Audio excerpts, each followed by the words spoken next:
దేశంలో భారీ ఉగ్ర కుట్రని భగ్నం చేశారు ఢిల్లీ పోలీసులు. రాజధానిలో ఉగ్ర కుట్రకి ప్లాన్ చేస్తున్న 6 వ్యక్తుల్ని ఢిల్లీ పోలీసులు ఇవాళ తమిళనాడులో అరెస్ట్ చేశారు. అటు మరో 2 నిందితుల్ని బెంగాల్లో అరెస్ట్ చేశారు. ఇక నిందితులు తమ అసలు గుర్తింపుని దాచిపెట్టి నకిలీ ఆధార్ కార్డుతో గార్మెంట్ పరిశ్రమలో పనిచేస్తున్నట్టు పోలీసులు గుర్తించారు.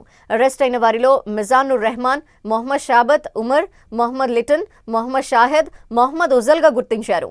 3 నిందితులు పల్లటంలో 2 ఉతుకుళిలో, మరో నిందితుడు తిరుమురుగన్ పూండి రెడ్ హ్యాండెడ్గా పట్టుబడ్డారు. అయితే నిందితులంతా పాకిస్తాన్కి చెందిన ఉగ్రవాద సంస్థలకి మద్దతుగా సోషల్ మీడియాలో పోస్టులు పెడుతున్నట్టు ప్రాథమికంగా గుర్తించారు. ఉగ్రవాదులకు సహకరిస్తూ దేశంలోని పలు ప్రధాన నగరాల్లో వీరు రెక్కీ నిర్వహించినట్టుగా పోలీసులు అనుమానిస్తున్నారు.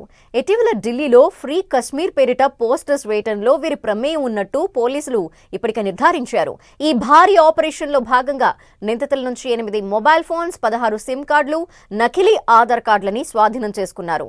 ఇక వీరికి పాకిస్తాన్తో పాటు బంగ్లాదేశ్ కేంద్రంగా పనిచేస్తున్న ఉగ్ర సంస్థలతోనూ లింకులున్నట్టు తెలుస్తోంది. ప్రస్తుతం వీరందరినీ రైల్లో ఢిల్లీకి తరలించారు. ఈ టెర్రర్ నెట్వర్క్ లో ఇంకా ఎవరెవరు ఉన్నారన్న కోణంలో దర్యాప్తు కొనసాగుతోంది.